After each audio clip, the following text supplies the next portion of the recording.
Hi friends, ഇത് രാമേശ്വരത്തിൻ്റെ second പാർട്ടാട്ടോ. ഒരു വർഷം മുമ്പേ എഡിറ്റ് ചെയ്യാൻ വേണ്ടിയിട്ട് എടുത്തു വെച്ചതാണ്. ഇതെല്ലാം എഡിറ്റ് ചെയ്ത് വോയിസ് ഓവർ കൊടുക്കുന്ന ഒരു വർഷം കഴിഞ്ഞിട്ടാണ്. അപ്പോൾ അതേ ഫസ്റ്റ് പാർട്ടിൻ്റെ ക്ലിപ്പിങ്സ് ആട്ടോ ഈ കിടന്ന് കാണുന്നൊക്കെ. അങ്ങനെ പാമ്പൻ പാലമൊക്കെ കഴിഞ്ഞ് അമ്പലവും കണ്ട് ഞങ്ങൾ ഗസ്റ്റ് ഹൗസിൽ എത്തിയിട്ടുണ്ട്, CPWDയിൽ. അവിടെ നിന്ന് ഞങ്ങൾ ഫുഡൊക്കെ കഴിഞ്ഞ് ഫ്രഷായി വൈകിട്ട് ഒരു 4 മണിക്ക് ശേഷമാണ് ഞങ്ങൾ ധനുഷ്കോടിയിലേക്ക് പുറപ്പെടുന്നത്. CPWDയിൽ നിന്ന് ഏകദേശം 21 കിലോമീറ്ററോളം ദൂരമുണ്ട് ധനുഷ്കോടിയിലേക്ക്, അതായത് ഒരു 23 മിനിറ്റ് യാത്ര. അപ്പോൾ ആ പോകുന്ന വഴിക്കാണ് നമ്മൾ ഒരു അമ്പലം കണ്ടത്. കണ്ട ഒരു അമ്പലം അങ്ങ് ദൂരെ. അപ്പോൾ അവിടേക്കാണ് ആദ്യം പോയാലോന്നൊന്ന് വിചാരിച്ചു. അങ്ങനെ ലെഫ്റ്റ് സൈഡിലേക്കൊരു ടേൺ ഉണ്ട്, അങ്ങനെ അങ്ങോട്ട് ഞങ്ങൾ പോവാണ്. ഇത് കോദണ്ഡരാമ ടെമ്പിളാണ്. ഇതിൻ്റെ സവിശേഷതകൾ എന്താണെന്ന് വെച്ചിട്ടുണ്ടെങ്കിൽ, രാമൻ, സീത, ലക്ഷ്മണൻ, ഹനുമാൻ എന്നിവരുടെ പ്രതിഷ്ഠ കേട്ടോ ഇവിടെ ഉള്ളത്. ഇപ്പം എന്താ സംഭവം എന്ന് അറിയാൻ വേണ്ടി ഞങ്ങൾ അങ്ങോട്ട് പോയി. 2 സൈഡിലും കാണുന്നത് കടലായിരുന്നു. ഞങ്ങൾ പോയ സമയത്ത് കടലില്ല, ഇപ്പം ഒരു മരുഭൂമി പോലെ കിടക്കുകയാണ്. അപ്പോൾ വെള്ളമില്ലായിരുന്നു. വെള്ളമുള്ള സമയത്താണ് അവിടെ നിറയെ കടലായിട്ട്, മൊത്തം ഈ കടലിൻ്റെ നടുവിലാണ് ഈ അമ്പലം എന്നുള്ള രീതിയിലായിരിക്കും നിൽക്കുന്നുണ്ടായിരുന്നു. അപ്പോൾ ഈ അമ്പലം എന്ന് പറഞ്ഞിട്ടുണ്ടെങ്കിൽ രാമായണത്തിലൊരു പ്രധാന പങ്ക് വഹിക്കുന്ന ഒരു അമ്പലമാണ്. ഈ ഒരു സ്ഥലത്ത് വെച്ചാണ് രാമൻ രാവണൻ്റെ അനിയൻ വിഭീഷണനെ ലങ്കയുടെ രാജാവായിട്ട് അഭിഷേകം ചെയ്തത്. ഈ സ്ഥലത്തിൻ്റെ പേര് കോദണ്ഡരാമ ടെമ്പിൾ എന്നല്ലേ. അപ്പോൾ ഈ കോദണ്ഡം എന്ന് പറഞ്ഞിട്ടുണ്ടെങ്കിൽ വില്ലാണ്. അതുകൊണ്ട് തന്നെ ഇവിടെ എന്താണ് അങ്ങനെ പേര് വരാൻ കാരണം എന്ന് വെച്ചാൽ, ഈ ഒരു രാമൻ്റെ വിഗ്രഹം, വില്ല് പിടിച്ചിട്ടുള്ള രാമൻ്റെ വിഗ്രഹമാണ് ഇവിടെ ഇരിക്കുന്നത്. അതാണ് കോദണ്ഡരാമൻ ടെമ്പിൾ എന്ന് പറയുന്നത്. ഞങ്ങൾ പോകുമ്പോൾ കുറേ പേര് അങ്ങോട്ട് പോകുന്നുണ്ട്, തിരിച്ചു വരുന്നുണ്ട്. അങ്ങനെ കണ്ടു. ഞങ്ങൾ അവിടെ ചെന്നിട്ട് കയറിയിട്ടില്ല അമ്പലത്തിൽ. ഇതിൻ്റെ സൈഡിലായിട്ട് രാമസേതു സ്റ്റോൺ ഉണ്ട്, അവിടെയൊന്നും പോകാൻ പറ്റിയിട്ടില്ല. ഞങ്ങൾ പിന്നെ കുറച്ച് നേരം കണ്ടിട്ട് തിരിച്ച് പോരുകയാണ് ചെയ്തത്. ഈ കടലെന്ന് പറഞ്ഞിട്ടുണ്ടെങ്കിൽ ഇവിടെ ബേ ഓഫ് ബംഗാളും മന്നാർ കടലുമാണ്. 2 കടലും കൂടെ ജോയിൻ ചെയ്യുന്ന ഒരു സ്ഥലത്താണ് ഈ ഒരു അമ്പലം സ്ഥിതി ചെയ്യുന്നത്. പിന്നെ ഇതിൻ്റെ പ്രത്യേകത, ഇവിടെ ഈ രാമൻ, സീത, ലക്ഷ്മണൻ, ഹനുമാൻ്റെ കൂടെ തന്നെ വിഭീഷണൻ്റെ വിഗ്രഹവും ഇവിടെ ഉണ്ടെന്നാണ് പറയുന്നത്. അതുകൊണ്ട് കണ്ടിട്ടില്ല, ഞങ്ങൾ ഗൂഗിളിൽ കണ്ടു സെർച്ച് ചെയ്തപ്പോൾ. ഇനി തിരിച്ച് പോരുകയാണ് അവിടുന്ന്. ജസ്റ്റ് അവിടെ നിന്ന് പോയി കണ്ടിട്ട് തിരിച്ച്, അവിടുത്തെ വീഡിയോ എടുക്കാൻ പറ്റിയിട്ടില്ല. അങ്ങനെ തിരിച്ച് ഞങ്ങൾ പോരുകയാണ്. കണ്ട ദൂരെ എന്ത് ഭംഗിയാണ്. അപ്പോൾ ഇവിടെ കടലും കൂടെ ഉണ്ടെങ്കിൽ നല്ല അടിപൊളി വ്യൂ ആയിരിക്കും ഈ ഒരു അമ്പലം കാണാൻ വേണ്ടിയിട്ട്. 1964 സൈക്ലോണിൽ ഈ ഒരു ധനുഷ്കോടി മൊത്തത്തിൽ നാശം വിധിച്ച ഒരു സംഭവമായിരുന്നു. പക്ഷേ ആ സമയത്തും ഈ ഒരു അമ്പലം അതിജീവിച്ചെന്ന് വേണം പറയാൻ. ഇപ്പോഴും നമുക്ക് കാണാൻ പറ്റുന്നു. അതിനൊരു കേടുപാടുകളും സംഭവിച്ചിട്ടില്ല ഈ ഒരു അമ്പലത്തിന്. അതൊരു അത്ഭുതമായിട്ടാണ് ഇവിടെ ഉള്ളവർ കാണുന്നത്. പിന്നെയും ഞങ്ങൾ അവിടുന്ന് യാത്ര തുടങ്ങി. ഇതവിടെ സൈഡിലായിട്ടൊക്കെ കുറച്ച് കടകളൊക്കെ കണ്ട്, കുഞ്ഞു കടകളാണ്. വീടുകളും ഒക്കെ ഉണ്ട് കേട്ടോ. അവിടെ ഉള്ള ആൾക്കാരുതാണെന്ന് തോന്നുന്നു ഇവിടെ സൈഡിലൊക്കെ ഉള്ള വീടുകൾ. പിന്നെ ഈ റോഡിലൂടെയുള്ള യാത്ര എന്ന് പറഞ്ഞാൽ നല്ല അടിപൊളിയായിട്ടോ. നല്ല സ്ട്രെയിറ്റ് റോഡാണ്. കുറച്ച് വണ്ടികൾ അവിടെ നിന്ന് തിരിച്ച് പോരുന്നുണ്ട്. ഞങ്ങളിപ്പോൾ ലേറ്റ് ആയിട്ടാണ് പോകുന്നത്, 4 മണി കഴിഞ്ഞല്ലോ. അപ്പോൾ അവിടെ എത്തുമ്പോഴേക്കും തിരിച്ച് പോരേണ്ട സമയമാവുമെന്നൊന്നും അറിയില്ല. എന്തായാലും ഞങ്ങൾ അവിടെ വരെ ഒന്ന് പോയിട്ട് തിരിച്ച് വരാമെന്ന് വിചാരിച്ചു. പിന്നെ പിറ്റേന്ന് ഞങ്ങൾക്ക് തിരിച്ച് നാട്ടിലേക്ക് പോരേണ്ടതാണ്. അപ്പോൾ ശനിയാഴ്ചയാണിത്. ശനിയാഴ്ച ഇവിടുത്തെ ധനുഷ്കോടിയിലെ കാഴ്ചകളൊക്കെ കണ്ടു കഴിഞ്ഞിട്ട് തിരിച്ച് ഞായറാഴ്ച നാട്ടിലേക്ക് പോരാം, അങ്ങനെ കരുതിയിട്ടാണ് ഞങ്ങൾ പോകുന്നത്. പിന്നെ നമ്മൾ അടുത്തൊരു സ്ഥലത്തേക്ക് എത്താനായിട്ടോ. ഇവിടെയൊക്കെ കുഞ്ഞു വീടുകളുണ്ട്. ഇതൊക്കെ പിന്നെ വന്ന് താമസിച്ച ആൾക്കാരതാണെന്ന് തോന്നുന്നു കേട്ടോ. കുറേ, അതും നല്ല വലിയ വീടുകളൊന്നുമല്ല, ഒക്കെ ഈ ഓല മേഞ്ഞ ടൈപ്പുള്ള വീടുകളാണ് കാണുന്നത്. അവിടെ തന്നെ ഉള്ളൊരു കച്ചവടം ഒക്കെ കാണുന്നുണ്ട്. ഒക്കെ പാവപ്പെട്ട ആൾക്കാരതാണ്, കുഞ്ഞി വീടുകളൊക്കെ. ഇവിടെ സൈഡിലായിട്ട് ഗവൺമെൻറ് പ്രൈമറി സ്കൂളാണ്, മുകുന്ദരായർ ചൈത്യം എന്ന് പറഞ്ഞ സ്കൂളാണ്. ഇവിടെ ഈ ഒരു 1964 ശേഷം വന്നിരുന്ന കുട്ടികൾക്ക് പഠിക്കാൻ വേണ്ടിയിട്ടുള്ളൊരു ഗവൺമെൻറ് സ്കൂളാണ്. പിന്നെ ഇവിടെ സൈഡിലായിട്ട് ബേർഡ് വാച്ചിങ് ഫെസിലിറ്റി ഒക്കെ സൈഡിലായിട്ടുണ്ട്. നമുക്ക് അവിടെ പോയിട്ടുണ്ടെങ്കിൽ പക്ഷികളൊക്കെ നിരീക്ഷിക്കാം. അവിടെയൊന്നും ഞങ്ങൾ ഇറങ്ങിയില്ല കേട്ടോ. നേരെ ഞങ്ങൾ ധനുഷ്കോടിയിലേക്കാണ് ഈ പോകുന്നത്. ഇവിടെ പിന്നെ കുറേ പഴയ കെട്ടിടങ്ങളൊക്കെ കാണുന്നുണ്ട്. എല്ലാം ഒന്ന് നോക്കി അങ്ങനെ പോവുകയാണ്. 2 സൈഡിൽ അവിടെ കണ്ടില്ലേ, നല്ല ഭംഗിയിൽ കടൽ കിടക്കുന്നുണ്ട്, നല്ല നീല കളറിൽ. എന്ത് രസമാണെന്ന് അറിയാം കാണാൻ. റൈറ്റ് സൈഡിൽ വേറെ കടലും ഇപ്പുറത്തെ സൈഡിൽ ലെഫ്റ്റ് സൈഡിൽ വേറെ കടലാണ്. പക്ഷെ അവിടുത്തത് അത്ര നല്ലതായിട്ട് കാണുന്നൊന്നുമില്ല, ഒക്കെ വറ്റിയ പോലെയാണ് ഇരിക്കുന്നത്, കടലൊന്നുമില്ല. പക്ഷേ റൈറ്റ് സൈഡിൽ നല്ല അടിപൊളി കടൽ കാണുന്നുണ്ട്. അത് കണ്ട അവിടെ കുറേ പക്ഷികളും ഒക്കെ ഉണ്ട്. പല ടൈപ്പ് പക്ഷികളാണ്, നമ്മൾ കണ്ടിട്ടില്ല. ഇനി ഇങ്ങനെ നേരെ പോവാട്ടോ. നമ്മൾ നേരെ പോകുമ്പോൾ അവിടെ ദൂരെയായിട്ട് കാണുന്നുണ്ട് ലൈറ്റ് ഹൗസ് കാണുന്നുണ്ട്. ഇനിയാണ് നമ്മൾ മെയിൻ സ്ഥലത്തേക്ക് എത്താൻ പോകുന്നത്. കണ്ട അവിടെ ദൂരെയായിട്ട് കാണുന്നുണ്ട്. അവിടേക്കാണ് ഇനി നമ്മൾ പോയിട്ട് അവിടുത്തെ കാഴ്ചകളൊക്കെ കാണാം. അപ്പോൾ അടുത്ത സൈഡിലൊക്കെ നോക്കി എന്ത് രസമാണ്. ഇപ്പോൾ മക്കളിതൊക്കെ കണ്ട് അത്ഭുതപ്പെട്ട് നോക്കിയിരിക്കുക കേട്ടോ. ഇങ്ങനെ ഒരു വഴി കൂടെ ആദ്യമായിട്ടല്ലേ ഈ പോകുന്നത്. ഇതേപോലെ 2 സൈഡിലും കടലുള്ള ഒരു വഴി കൂടെ ഇനിയാണ് നമ്മൾ ധനുഷ്കോടി ഗോസ്റ്റ് ടൗൺ എത്താൻ പോകുന്നത്. ഇവിടെയാണ് ഏറ്റവും കൂടുതൽ നാശനഷ്ടങ്ങൾ സംഭവിച്ച സ്ഥലം. ഇപ്പോൾ ഇവിടെ സ്കൂളുണ്ട്, റെയിൽവേ സ്റ്റേഷൻ, അങ്ങനെ എല്ലാ ഫെസിലിറ്റിയും ഉണ്ടായിരുന്നു കേട്ടോ. പണ്ട് കാലത്തൊക്കെ നല്ല അടിപൊളി ഒരു സ്ഥലമായിരുന്നു. ഇപ്പോഴും ഉണ്ടെങ്കിൽ നല്ലൊരു ടൗൺ ആയിട്ട് മാറുമായിരുന്നു. പക്ഷേ ഈ ഒരു സൈക്ലോൺ കാരണം ഇതെല്ലാം നശിച്ചു പോയിരിക്കുകയാണ്. ഇതാണ്ട് അവിടെ ഒരു സ്കൂൾ സോൺ എന്ന് കാണിക്കുന്നുണ്ട്. ഇവിടെ സ്കൂൾ ഉണ്ടായിരുന്നു, പക്ഷേ ഇതൊന്നും ഇപ്പോൾ ഇല്ല. ഒക്കെ കെട്ടിടങ്ങളൊക്കെ പൊളിഞ്ഞ മട്ടിലാണ് കിടക്കുന്നത്. അതുകൊണ്ട് തന്നെയാണ് ഒരു ഗോസ്റ്റ് ടൗൺ എന്ന് പറയുന്നത്. പിന്നെ ഇവിടെയാണ് കുറച്ച് ആൾക്കാരൊക്കെ കൂടുതലും, പിന്നെ കച്ചവടങ്ങളും കടകളൊക്കെ ആയിട്ട് കൂടുതൽ കാണുന്നത്. കാരണം ഇവിടെ കുറേ പേര് നിർത്തിയിട്ട് കാണാൻ വേണ്ടി ഇറങ്ങുന്നവരൊക്കെ കൂടുതലാണ്. പിന്നെ കുറേ അമ്പലങ്ങളൊക്കെ ഉണ്ട് ഇവിടെ ഈ ഭാഗത്തായിട്ട്. ഇതാണ് റെയിൽവേ സ്റ്റേഷൻ്റെ ഒരു അവശിഷ്ടം എന്ന് പറഞ്ഞ പോലെ ഉള്ള കിടക്കുന്നത്, ബാക്കിയായിട്ട് കിടക്കുന്നത്. അങ്ങനെ ഞങ്ങൾ ഇതൊക്കെ കണ്ടപ്പോൾ ഒന്ന് അവിടെ ഇറങ്ങിയിട്ട് അവിടുത്തെ കാഴ്ചകളൊക്കെ ഒന്ന് കാണാമെന്ന് വിചാരിച്ചിട്ട് ഞങ്ങൾ അവിടെ ഇറങ്ങുകയാണ്. ഇതാ കണ്ട അവിടെ ധനുഷ്കോടിയിലേക്ക് ഇനിയൊരു 0.1 കിലോമീറ്റർ ഉള്ളൂ. ഇതാ സൈഡിലൊക്കെ നല്ല ഭംഗിയുള്ള ഡെക്കറേഷൻ ഐറ്റംസൊക്കെ ഉണ്ട് കേട്ടോ, ചിപ്പികൾ കൊണ്ടും അങ്ങനെയുള്ള ഓരോ സാധനങ്ങളാണ്. ഇത് ഞാൻ പറഞ്ഞ സ്ഥലമാണെന്ന് പറഞ്ഞാൽ അരിശി പോകും. അരിശി ആവുന്നെങ്കിൽ ഇവിടേക്ക് വരുന്നതിൻ്റെ മുമ്പേ സുജിത് ഭക്തൻ യൂട്യൂബ് ചാനലില്ല, അവരെ ചാനൽ കണ്ടിട്ടുണ്ടായിരുന്നു. അപ്പോൾ അവർക്ക് ബൈഹാർട്ടാണ് ഇവിടുത്തെ സ്ഥലങ്ങളെ പറ്റിയൊക്കെ. അങ്ങനെ ഇവിടെ ഒരു സംഭവം ഉണ്ട്, അത് കാണാൻ വേണ്ടിയിട്ടാണ് ഒരു ഉഷാറായിട്ട് പോകുന്നത്. ഇവിടെ ഒരു അമ്പലത്തിൽ ഒരു ഫ്ലോട്ടിംഗ് സ്റ്റോൺ ഉണ്ടായിരുന്നു, അത് കാണാൻ വേണ്ടിയിട്ട്. അപ്പോൾ അതിൽ അവർ ആ വീഡിയോയിൽ കണ്ടിട്ടുണ്ടായിരുന്നു ഈ കല്ല് പൊന്തി കിടക്കുന്ന കല്ല് ഒരു വെള്ളത്തിൽ ഒരു അമ്പലത്തിൻ്റെ ഒരു സ്ഥലത്തായിട്ട് കിടക്കുന്നത്. അപ്പോൾ അതൊക്കെ അവർ കണ്ടതുകൊണ്ട് അത് കാണാൻ വേണ്ടിയിട്ടാണ് ഈ തിരക്കിട്ട് പോകുന്നത്. അത് എവിടെയാണെന്ന് തിരയാണ്. അപ്പോൾ അയാൻ നേരെ പോകുന്നത് റെയിൽവേ സ്റ്റേഷൻ്റെ ആ ഒരു ഭാഗത്തേക്കാണ് അയാൻ പോകുന്നത്. അപ്പോൾ പിന്നെ ഞങ്ങളും അങ്ങോട്ടേക്ക് പോകാമെന്ന് വിചാരിച്ചു. അങ്ങനെ ഞങ്ങളിപ്പോൾ പിന്നെ ഒരു കിണറുണ്ട്, അതിലുള്ള വെള്ളത്തിന് ഉപ്പിൻ്റെ ടേസ്റ്റ് ഇല്ല എന്നാണ് പറയുന്നത്. അതും ആ വീഡിയോയിൽ കാണിക്കുന്നുണ്ടായിരുന്നു. പിന്നെ ഇത് ഇവിടെ സൈഡിലായിട്ട് ധനുഷ്കോടിൻ്റെ ഹിസ്റ്ററി കൊടുത്തിട്ടുണ്ട്. പണ്ട് കാലത്ത് തൊട്ടുള്ള രാമൻ്റെ കാലത്ത് തൊട്ട് പിന്നെ ഈ സൈക്ലോൺ വരുന്നവരെ ഉള്ള ഒരു ഹിസ്റ്ററിയൊക്കെയാണ് അവിടെ സൈഡിൽ കൊടുത്തിരിക്കുന്നത്. അപ്പോൾ ഇതിന് റെയിൽവേ സ്റ്റേഷൻ്റെ ബാക്കി ഭാഗം എന്നൊക്കെ വേണം പറയാം. സൈക്ലോണിൻ്റെ മുന്നേ ചെന്നൈയിലെ എഗ്മോറിൽ നിന്ന് ധനുഷ്കോടിയിലേക്ക് ട്രെയിൻ സർവീസ് ഉണ്ടായിരുന്നു. അതാണ് ഈ ഒരു സ്റ്റേഷൻ എന്ന് പറയുന്നത്.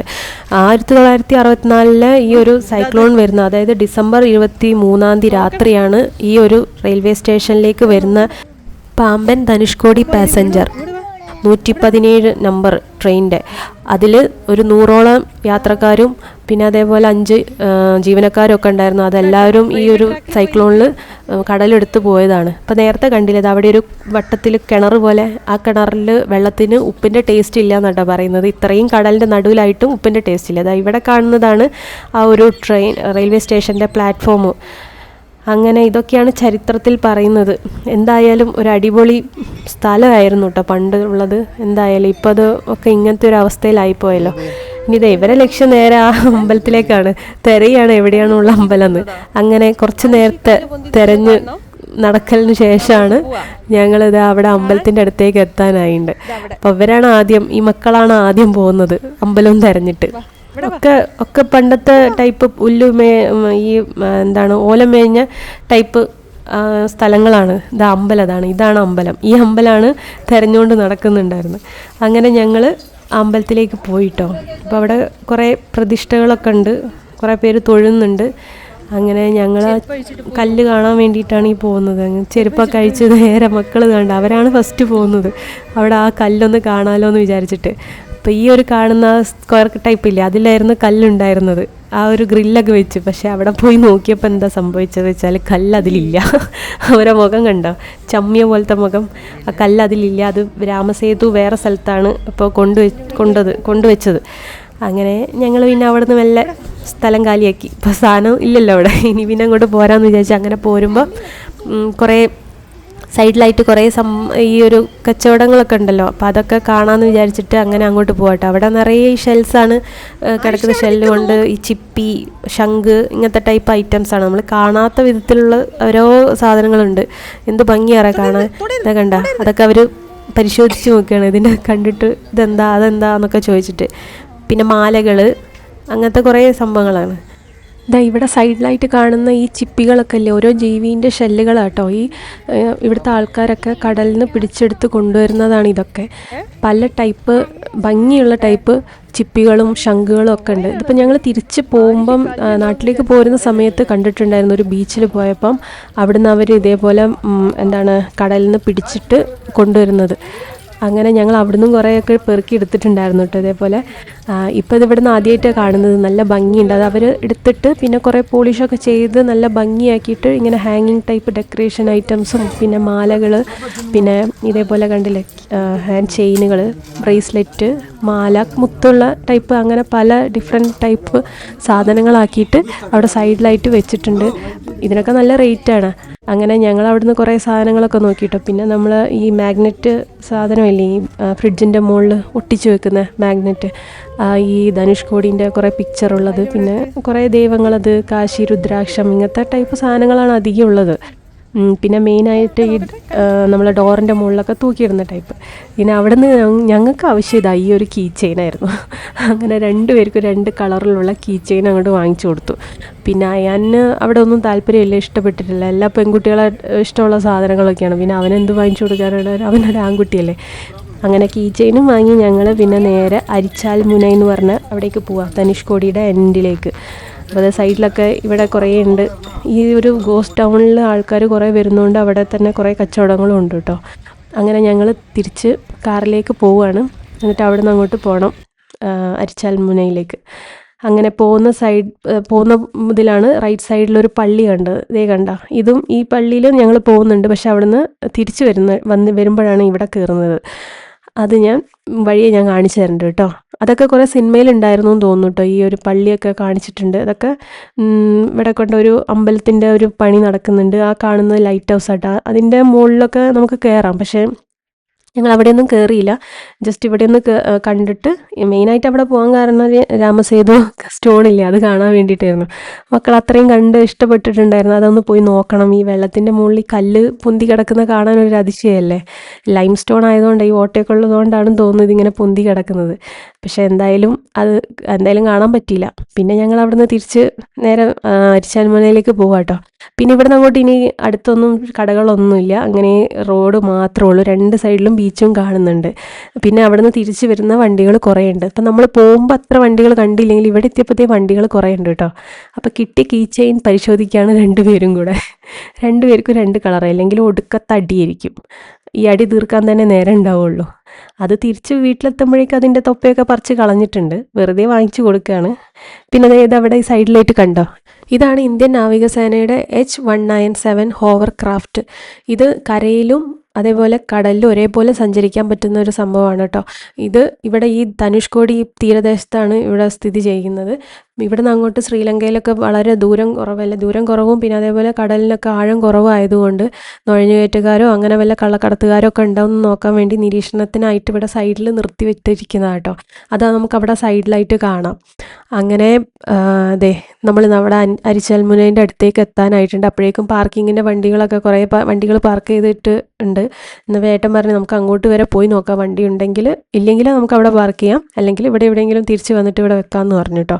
അങ്ങനെ പിന്നെ ഇനി അങ്ങോട്ട് പോകും തോറും തിരക്ക് കൂടി വരും. അപ്പോൾ നമ്മൾ വിചാരിച്ചു ഇത്രയും തിരക്കുണ്ടായിരുന്നു, അത്രയും ആൾക്കാരൊന്നും നമ്മൾ വരുന്ന സമയത്തൊന്നും അധികം വണ്ടികളൊന്നും കാണുന്നുണ്ടായിരുന്നില്ല കേട്ടോ. അപ്പോൾ ഞങ്ങൾ വിചാരിച്ചു അധികം ആൾക്കാരൊന്നും ഉണ്ടാവില്ല എന്ന്. പക്ഷേ ഇവിടെ വന്നപ്പോഴാണ് തിരക്ക് കണ്ടപ്പോൾ മനസ്സിലായത് ഇത്രയും പേര് ഇവിടെ വന്ന് നിൽക്കുന്നുണ്ടെന്ന്. ഇനി ഇവിടെ എത്തിയപ്പോഴേക്കും ചുറ്റും കടൽ എന്നുള്ള പറഞ്ഞ പോലത്തെ അവസ്ഥയാട്ടോ. ജനങ്ങളുടെ കടലും അതല്ലാത്ത കടലും എല്ലാം കൂടെ കേട്ടോ. അങ്ങനെ ഞങ്ങൾ എന്തായാലും വണ്ടി അവിടെ പാർക്ക് ചെയ്തിട്ട് അങ്ങോട്ടേക്ക് നടന്നു പോകാമെന്ന് വിചാരിച്ചു. എൻഡിലല്ലേ, നമ്മളെ ഈ ഒരു ഇന്ത്യയുടെ അറ്റെന്ന് വേണമെങ്കിലും പറയാം കേട്ടോ. എന്ത് ഭംഗിയാണെന്ന് അറിയാം. കാരണം അവിടെ സൈഡിൽ അവിടെ എത്തിയപ്പം കാണാൻ വേണ്ടിയിട്ട് എല്ലാ സൈഡും കടലായിട്ട്. നമ്മൾ വന്നൊരു റോഡ് ഇവിടെ വന്നിട്ടാണ് ഈ സ്ഥലത്ത് വെച്ചിട്ടാണ് എൻഡ് ചെയ്യുന്നത്. നല്ല കാറ്റുണ്ടായിരുന്നു കേട്ടോ. അതാണ് ഇങ്ങനെ മുഖമൊക്കെ പൊത്തിക്കൊണ്ടിരിക്കുന്നത്, മുടിയൊക്കെ കണ്ട പറന്ന് മാറുന്നത്. ഇങ്ങനെ ഇവിടെ ഈ ഒരു കാഴ്ച കാണാൻ തന്നെ നല്ല ഒരു രസമാണ്. വല്ലപ്പോഴും എല്ലാവരും ഒരു പ്രാവശ്യമെങ്കിലും ഒന്ന് ഇവിടെ വന്ന് ഇതൊക്കെ കണ്ട് ആസ്വദിക്കണം കേട്ടോ. നമ്മൾ വെറുതെ ഇങ്ങനെ വീട്ടിലിരുന്നിട്ട് എന്താ കാര്യം, കാണാനുള്ളത് ഇങ്ങനെയൊക്കെ ഇടയ്ക്ക് വന്നിട്ട് കാണാം. വലിയ പൈസ ചിലവൊന്നും ഇല്ലല്ലോ. നമ്മളെ സ്വന്തം വണ്ടിയിലൊക്കെ ആണെങ്കിൽ കുറച്ച് ഒന്ന് മെനക്കെട്ടാൽ നമുക്ക് ഇവിടെ എത്താം. ഇവിടെ കണ്ടോ ഒരു അശോക സ്തംഭം, അത് അവിടെ ഫ്രണ്ടിലായിട്ട് കുറേ BMW ബൈക്കുകളായിരിക്കുന്നത് കേട്ടോ. ഇവരൊക്കെ ഈ ഒരു ഇന്ത്യൻ്റെ എൻഡ് തൊട്ടിട്ട് കശ്മീർ വരെ ട്രിപ്പ് പോകാൻ വേണ്ടിയിട്ട് റെഡിയായി നിൽക്കുന്ന ആൾക്കാർതാട്ടോ ഈ വണ്ടികളൊക്കെ. അന്ന് പോവുകയാണെന്ന് പറഞ്ഞവർ. അപ്പോൾ പോകുന്നതിൻ്റെ മുമ്പേ ഇവിടുന്ന് സ്റ്റാർട്ട് ചെയ്യണം, ഇവിടുന്ന് സ്റ്റാർട്ട് ചെയ്യുന്നതാണ്. അങ്ങനെ അവർ കുറച്ച് നേരം അവിടെ നിർത്തിയിട്ടുണ്ടായിരുന്നു. എല്ലാവരും ആ വണ്ടീൻ്റെ അടുത്ത് നിന്നിട്ട് ഫോട്ടോ എടുക്കുന്നു. എന്ത് വലിയ വണ്ടിയാണെന്ന് പറയും. ഇവരൊക്കെ ഒരു 60 above ഏജുള്ള ആൾക്കാരാണ്. എല്ലാവരും പ്രായമുള്ളവരാണ് ഈ ട്രിപ്പിന് പോകുന്നത്. അങ്ങനെ ആരുഷി അവന്തി രണ്ടാളും മനസ്സിലാവുന്നില്ല കേട്ടോ ഇപ്പോൾ. അങ്ങനെ അവിടെ പോയി നിന്ന് ഫോട്ടോ എടുക്കണം. ഒരാൾ മാത്രമേ പോയി നിന്നിട്ടുള്ളൂ, മറ്റാൾ പോകുന്നില്ല. അത് അവന്തിക്കാണ്. ആരുഷിക്ക് മടിയായിരുന്നു പോവാൻ. അങ്ങനെ അവൾ പോയിട്ട് അവിടുന്ന് ഫോട്ടോ ഒക്കെ എടുത്ത് അങ്ങനെ അവിടുന്ന് ഞങ്ങൾ അശോക സ്തംഭത്തിൻ്റെ അവിടെ നിന്ന് നമ്മളിവിടെ എത്തിയെന്ന് അറിയണ്ടേ, അങ്ങനെ ഒരു സെൽഫിയും കൂടെ എടുത്തിട്ട് ഞങ്ങൾ നേരെ എൻഡുള്ള കടൽ കാണാൻ വേണ്ടി പോയി. അവിടുന്ന് നേരെ അങ്ങോട്ടേക്ക് പോയിട്ടുണ്ടെങ്കിൽ അവിടെ നിന്നാണ് ശ്രീലങ്ക കാണാമെന്ന് പറഞ്ഞപ്പോൾ ആയാൻ അവിടെ നിന്ന് നോക്കുകയാണ് ഇനി ഇവിടുന്ന് എങ്ങാനും കാണുന്നുണ്ടോയെന്ന്. ഇപ്പോൾ ഇവിടുന്ന് ഒരു 20 കിലോമീറ്റർ എങ്ങാനും ഉള്ളൂ തോന്നുന്നു ശ്രീലങ്കയിലേക്ക്. ഇതാണ് ലാസ്റ്റ് എൻഡ് ആയതുകൊണ്ട് ഇവിടെ നിന്നാണ് പണ്ട് പുരാണങ്ങളിൽ പറയുന്നത് രാമസേതു ഹനുമാൻ ശ്രീലങ്കയിലേക്ക് പോകാൻ വേണ്ടിയിട്ട് ഉണ്ടാക്കിയത് ഇവിടെ നിന്നാണെന്നാണ് പറയുന്നത്. ഒരു പാലമില്ലേ, അതിന് ഒരു എക്സാമ്പിൾ പോലെയൊക്കെ തന്നെ വേണം പറയാട്ടത്. അവിടെയൊക്കെ കൊണ്ട് കുറേ മണലുകൾ പൊന്തി കിടക്കുന്നുണ്ട്. ഇങ്ങനെ തീരെ ആഴമില്ലാത്തതുകൊണ്ടാണെന്ന് തോന്നുന്നു മണൽത്തിട്ടകളൊക്കെ അങ്ങനെ അവിടെ കുറേ കാണുന്നുണ്ട്. ഇവിടുന്ന് അങ്ങോട്ടേക്ക് തീരെ ആഴമില്ലയെന്ന് അവിടെ ഉള്ളൊരു ഗൈഡ് പറഞ്ഞു. അങ്ങനെ ഞങ്ങളത് ഈ അശോക സ്തംഭത്തിൻ്റെ അവിടെ 2 പിടിച്ച് നിർത്തിയിട്ട് ഫോട്ടോ എടുക്കാൻ വേണ്ടിയിട്ടാണ്. അപ്പോൾ അതേ ഇങ്ങോട്ട് തന്നെ പോരാ, ഭയങ്കര കാറ്റുണ്ട്. അങ്ങനെ ആയാനും പോയി അവിടെ നിന്ന് അങ്ങനെ കുറച്ച് നേരം അവിടുന്ന് ഫോട്ടോയും വീഡിയോ ഒക്കെ എടുത്തിട്ട് ഞങ്ങൾ ഇവിടെ ഒരു 5 മണി തൊട്ട് 6 മണീൻ്റെ ഇടയിൽ തിരിച്ച് പോരണം കേട്ടോ. അതിൽ കഴിഞ്ഞിട്ടുണ്ടെങ്കിൽ നമുക്ക് അവിടെ നിൽക്കാൻ പറ്റില്ല. പിന്നെ അവിടുന്ന് പോലീസൊക്കെ വന്നിട്ട് നമ്മളോട് പോകാൻ പറയും. അപ്പം ഇവിടെ വന്നല്ലേ കുറച്ചൊന്ന് കാലൊക്കെ നനയ്ക്കാമെന്ന് വിചാരിച്ചിട്ട് ഞങ്ങൾ കടലിൻ്റെ അവിടേക്ക് പോവുകയാണ്. കുറേ പേര് അവിടെ നിന്ന് കളിക്കുന്നുണ്ട് കേട്ടോ കടലിൻ്റെ അവിടെ നിന്നിട്ട്. ഈ ഒരു ബേ ഓഫ് ബംഗാളും ഇന്ത്യൻ ഓഷനും കൂടെ ഒരു ജോയിൻ ചെയ്യുന്നൊരു സ്ഥലം എന്നൊക്കെ വേണം പറയട്ടോ. ഇവിടെ നല്ല രണ്ട് കളറാണ് ഈ കടലിന്. അത് ഒരു സംഗമിക്കുന്നൊരു സ്ഥലമാണല്ലോ ഇത്. അങ്ങനെ ഇതേ ഞങ്ങൾ ഇവിടെ കടലിൽ കളിക്കാൻ വേണ്ടി പോവുകയാണ്. ഞാനും ജസ്റ്റ് ഒന്ന് കാലൊന്നും നനച്ചിട്ടുള്ളൂ കേട്ടോ, മൊത്തത്തിലൊന്നും നനഞ്ഞില്ല. പിന്നെ ഡ്രസ്സ് മക്കളത് മാത്രമേ എടുത്തിട്ടുണ്ടായിരുന്നുള്ളൂ, ഞങ്ങളതൊന്നും എടുത്തിട്ടുണ്ടായില്ല. അങ്ങനെ ഞങ്ങൾ മെയിനായിട്ട് ഈ ധനുഷ്കോടി വരാൻ വേണ്ടിയിട്ടാണ്. ഇവിടെ ഒന്ന് കാണണം ഈ പാമ്പൻ പാലവും ഈ ഒരു വഴിയിലെ യാത്രയൊക്കെ ഒന്ന് എക്സ്പീരിയൻസ് ചെയ്യാമെന്ന് വിചാരിച്ചിട്ട് അങ്ങനെ മക്കളെയും കൊണ്ട് വന്നതാണ്. കണ്ട പോലീസ് വന്നിട്ട് പറയുന്നുണ്ട് അങ്ങനെ ഇറങ്ങണ്ട, ഇനി സമയമാവാനായിന്ന്. ഞങ്ങൾ 4 മണിക്കല്ലേ CPWD ഗസ്റ്റ് ഹൗസിൽ നിന്ന് ഇറങ്ങിയത്. പിന്നെ അവിടെ നിന്ന് ഇറങ്ങി ഓരോ സ്ഥലത്തൊക്കെ അതാണ് കുറേ നേരം നിൽക്കാതെ ഞങ്ങൾ വേഗം ഇങ്ങോട്ട് വന്നത്. ഇവിടുന്ന് പിന്നെ പെട്ടെന്ന് പോരേണ്ടി വന്നാലോ നമുക്ക് ഇവിടെ നിന്ന് ജസ്റ്റ് ഒന്ന് ഇറങ്ങി എൻജോയ് ചെയ്യാൻ പറ്റില്ലല്ലോ. അപ്പോഴേ വെള്ളം വരുമ്പോൾ തിരിച്ചു ഓടുന്നു. അത് കഴിഞ്ഞ് മൊത്തം അവർ നനച്ചു കേട്ടോ, ഡ്രസ്സൊക്കെ നനഞ്ഞിട്ടുണ്ട്. അവർ രണ്ടുപേരെ ഉടുപ്പും നനഞ്ഞു, അയാൻ്റെ ട്രൗസറൊക്കെ നനഞ്ഞു, ഏട്ടനും നനഞ്ഞു. ഞാൻ പിന്നെ വല്ലാതെ അങ്ങോട്ട് നനയാൻ നിന്നില്ല. കടൽ കണ്ടാൽ എന്തായാലും എല്ലാവർക്കും ഇഷ്ടമാണല്ലോ. കണ്ടോ, ഇതെന്തിനറിയോ, കാറ്റത്ത് നിൽക്കുകയാണ് ഉണങ്ങാൻ വേണ്ടിയിട്ട്. കുറച്ച് നേരം നമുക്ക് കാറ്റ് കൊണ്ട് നിൽക്കാം ഉണങ്ങാം. എവിടെ പിന്നെ അതൊന്നും ആവാഞ്ഞപ്പോൾ ഞങ്ങൾ ഇപ്പുറത്തെ സൈഡിൽ വന്നിട്ട് അവിടുന്ന് വെള്ളത്തിലൊക്കെ കഴുകി വേറെ ഡ്രസ്സൊക്കെ മാറി ഞങ്ങൾ പോരും. അപ്പോഴേക്കും സന്ധ്യ ആവാനായി, സൂര്യ അസ്തമിക്കാനായി. സൂര്യനൊക്കെ കണ്ട താന്ന് വന്ന്. ഇനി ഞങ്ങൾ പോകുന്നത് നേരെ നമ്മൾ നേരത്തെ നിന്ന ഒരു ഇറങ്ങിയൊരു സ്ഥലമില്ലേ, ഗോസ്റ്റ് ടൗൺ എന്ന് പറഞ്ഞ ധനുഷ്കോടിൻ്റെ അവിടേക്കാണ് ഞങ്ങൾ പോകുന്നത്. നമ്മളവിടെ ഒരു പള്ളി കണ്ടിട്ടുണ്ടായിരുന്നില്ല, ആ പള്ളിയിലേക്ക് നമ്മൾ പോയില്ലായിരുന്നല്ലോ. അപ്പോൾ അവിടെ ഇറങ്ങാമെന്ന് വിചാരിച്ചു. അപ്പോൾ ഇവൾ പറയുന്നത് എന്താ പറയുക, ഈ വണ്ടി മൊത്തം നാശമായില്ലേന്ന്. അവിടെ നിന്ന് അങ്ങോട്ട് പോയിട്ട് യാത്ര തന്നെയല്ലായിരുന്നു, വണ്ടി ക്ലീൻ ചെയ്യൊന്നുമില്ലല്ലോ. അപ്പോൾ വണ്ടി മൊത്തം നാശമായി എന്നും പറഞ്ഞിട്ടാണ് ഈ പറഞ്ഞു പോകുന്നത്. അങ്ങനെ ഞങ്ങൾ മക്കളെ ഡ്രസ്സൊക്കെ മാറി നേരെ ആ ഒരു പള്ളീൻ്റെ അടുത്തേക്കാണ് ഈ പോകുന്നത്. പിന്നെ ഇവിടെയാണ് പിന്നെ ഈ കച്ചവടങ്ങളൊക്കെ ഉള്ളു കേട്ടോ. അതുകൊണ്ട് തന്നെയാണ് 6:30-ക്ക് ശേഷം മറ്റേ അരിച്ചാൽ മുനയിൽ ആരും നിൽക്കണ്ട എന്നൊക്കെ പറയുന്ന, വെള്ളത്തിൻ്റെ ആവശ്യം ഉണ്ടെങ്കിൽ നമ്മൾ വെള്ളമൊക്കെ കൊണ്ടുപോകണം, അല്ലെങ്കിൽ അവിടെ വെള്ളമൊന്നും ഉണ്ടാവില്ല, കടകളൊന്നുമില്ല. പിന്നെ ഇവിടെ വന്നിട്ടാണ് പിന്നെ കടയും ഒക്കെ ഉണ്ടാവും. പക്ഷേ ഇവരും വേഗം അടച്ച് പോകും കേട്ടോ, ഒരുവിധം കടകളൊക്കെ അടച്ച് ഞങ്ങൾ ഈ സമയമാകുമ്പോഴേക്കും. പിന്നെ ഞങ്ങൾ നേരെ അങ്ങോട്ടേക്കാണ് പോകുന്നത്, ആ പള്ളീൻ്റെ അടുത്തേക്കാണ് പോകുന്നത്. 64 ആ ഒരു ചുഴലിക്കാറ്റ് എത്ര ശക്തമാണെന്ന് ഈ ഒരു പള്ളി കാണുമ്പോൾ നമുക്ക് മനസ്സിലാവും കേട്ടോ. അത്രയ്ക്കും നാശനഷ്ടങ്ങളാണ് ഈ ഒരു പള്ളിക്ക് സംഭവിച്ചിരിക്കുന്നത്. പോർച്ചുഗീസ് വാസ്തുവിദ്യയിൽ നിർമ്മിച്ച ഒരു കത്തോലിക്ക പള്ളിയാണ് കേട്ടോ ഇത്. ഈ ഒരു പള്ളി ചുണ്ണാമ്പ് കല്ലും അതേപോലെ ഈ കടലിലെ കല്ലും ഒക്കെ ഉപയോഗിച്ചിട്ടാണ് ഈ ഒരു പള്ളി നിർമ്മിച്ചത്. അതുകൊണ്ട് തന്നെ ഇതിപ്പോഴും ഈ ഉപ്പുകാറ്റ് തട്ടിയിട്ടൊന്നും ഇത് നശിച്ചിട്ടില്ല. നമ്മളെ കണ്ണ് കടയിലേക്കാണ്. ഇവർക്ക് ഈ ഒരു കാഴ്ചകൾ മാത്രം കണ്ടാൽ മതി. അങ്ങനെ ബാക്കി അതൊക്കെ കാഴ്ചകളൊക്കെ കണ്ട് പിന്നെ ഈ പള്ളിയുടെ ചുറ്റും ഈ തെരഞ്ഞ് നടക്കുക കേട്ടോ. അങ്ങനെ അവിടെയൊക്കെ ഒന്ന് റൗണ്ട് അടിച്ച് അങ്ങനെ ഇതാണ് ഫ്രണ്ടിൽ നിൽക്കുമ്പോൾ നമുക്ക് കാണാം ഒരു ഗോസ്റ്റ് ടൗൺ എന്ന് പറയുന്നതിൻ്റെ ഒരിത് ഇപ്പോഴാണ് മനസ്സിലാവുന്നത്. അത്രയ്ക്ക് നാശനഷ്ടങ്ങളാണ് അവിടെ സംഭവിച്ചത്. അങ്ങനെ നിൽക്കുമ്പോഴാണ് അവിടെ സൈഡിലായിട്ട് 2 മുട്ടനാടുകൾ തമ്മിൽ കൊമ്പ് തുറക്കുന്ന അടി കൂടുന്നത്. അത് കണ്ടപ്പോൾ ഏട്ടൻ പറയാതെ ആരിശി അവന്തിക്ക് അടി കൂടുന്നത് രണ്ടും ഇതേപോലെ ഏട്ടാ കച്ചറ കൂടുന്നത്. അങ്ങനെ അത് കണ്ടപ്പോൾ അവർ പറയുന്നത് അയ്യോ ദോ നോക്കുന്നത് ചാടി കളിക്കുന്നു ഓടി കളിക്കുന്നു എന്നൊക്കെ പറഞ്ഞിട്ട് അവർ അടി കൂടുകയാണ്, ഞങ്ങൾ അവിടെ പോയി നോക്കട്ടെ എന്ന്. അങ്ങനെ പിന്നെ പിടിച്ചു വെച്ചു. ഇനി അവിടെ പോയിട്ട് അതിൻ്റെ കുത്ത് കിട്ടിയിട്ട് വേണം ബാക്കി ഇനി വല്ലതും കൊണ്ടുപോകാൻ. അങ്ങനെ കുറച്ച് നേരം ഞങ്ങൾ അത് നോക്കി നിൽക്കുക കേട്ടോ. കുറേ അതൊക്കെ അവിടെ താമസിക്കുന്നവരതാണെന്ന് തോന്നുന്നു കേട്ടോ. അങ്ങനെ അതൊക്കെ കണ്ട് ഞങ്ങൾ തിരിച്ചത് പിന്നെ പള്ളിയുടെ ഓരോ ഭാഗങ്ങൾ കാണാമെന്ന് വിചാരിച്ചിട്ട് അങ്ങനെ പോവുക കേട്ടോ. അങ്ങനെ ഈ പള്ളിയുടെ ഈ ഒരു അൾത്താര ഭാഗമല്ലേ അത് അങ്ങനെ അവിടെയും പിന്നെ ആ ഒരു ഫ്രണ്ടിലെ ഒരു മതിലും മാത്രമൊക്കെ ഉള്ളൂ കേട്ടോ അവിടെ അവശേഷിക്കുന്നതെന്ന് പറയാൻ. ബാക്കി ഭാഗമൊക്കെ പൊളിഞ്ഞു പോയിട്ടുണ്ട്. പിന്നെ ആ ഒരു ഞങ്ങൾ പറഞ്ഞില്ല സുജിത് ഭക്തൻ്റെ വീഡിയോ കണ്ടിട്ടുണ്ടായിരുന്നു എന്ന്, അതിൽ ഇവർ ഈ പള്ളിയുടെ ഈ ഭാഗമൊക്കെ കണ്ടിട്ടുണ്ടായിരുന്നു. അതാണ് ഇടയ്ക്ക് പറയുന്നുണ്ടായിരുന്നത് ഇതൊക്കെ നമ്മൾ കണ്ടതല്ലേ എന്ന്. കണ്ടോ എന്തൊരു എത്ര നാശനഷ്ടമാണ് വന്നതെന്ന് ഇവിടെ കണ്ടാൽ തന്നെ മനസ്സിലായത്. കണ്ടില്ല കുറേ ഭാഗം മണ്ണിൻ്റെ അടിയിലേക്ക് പോയി ബാക്കി എത്ര ഭാഗമാണ് അവിടെ കാണാനുള്ളത്. അത്രയും നശിച്ചു പോയി എന്ന് വേണമെങ്കിൽ പറയാം ഈ ഒരു സ്ഥലം. കുറച്ച് കല്ലുകളും അങ്ങനത്തെ കുറച്ച് ഭാഗങ്ങളൊക്കെ മാത്രമേ ഇവിടെ കാണുന്നുള്ളൂ. അങ്ങനെ ഞങ്ങൾ ആ ഒരു കാഴ്ചകളൊക്കെ കണ്ട് അവിടുന്ന് ഞങ്ങൾ തിരിച്ച് CPWD ഗസ്റ്റ് ഹൗസിലേക്ക് പോരുകയാണ്. സന്ധ്യയായി, സൂര്യനൊക്കെ അസ്തമിച്ചു, ഇരുടായി വരിക. വണ്ടികളൊക്കെ കുറച്ചൊക്കെ ആയിട്ടുണ്ട്. അപ്പോൾ റോഡ് നീണ്ടു നിവർന്ന് ഇങ്ങനെ കിടക്കല്ലേ. അത് കണ്ടപ്പോൾ ഏട്ടൻ പറഞ്ഞത് നീ വണ്ടി ഓടിച്ചോന്ന്. അങ്ങനെ ഞാൻ വണ്ടി ഓടിക്കാൻ നിന്നു കേട്ടോ. അങ്ങനെ കുറച്ച് ദൂരം വരെ ഞാൻ ജംഗ്ഷനൊക്കെ എത്തുന്നവരെ ഞാൻ ഓടിച്ചു. കാരണം അവിടെ വണ്ടികൾ സൈഡിൽ നിന്ന് പോകുന്ന വണ്ടികളൊക്കെ ഉണ്ട്, വരുന്നൊന്നും ഇല്ലല്ലോ, അങ്ങോട്ട് പോകുന്ന മാത്രമേ ഉള്ളൂ. അങ്ങനെ ഒരു 8 മണിയൊക്കെ ആയപ്പോൾ ഞങ്ങൾ അവിടെ എത്തി. അവിടുന്ന് ഫുഡ് പൊറോട്ടയും ചിക്കൻ കറിയൊക്കെ വാങ്ങി കഴിച്ചു. ഇന്ന് രാത്രി ഇവിടെ സുഖമായിട്ട് കിടന്നുറങ്ങണം. എന്നിട്ട് പിറ്റേന്ന് ഞങ്ങൾ നാട്ടിലേക്ക് പോകുന്ന കാഴ്ചകളുണ്ട്. അപ്പോൾ അത്രയേ ഉള്ളൂ ഇന്നത്തെ വീഡിയോ. ഇഷ്ടമെങ്കിൽ ലൈക്ക് ചെയ്യാം.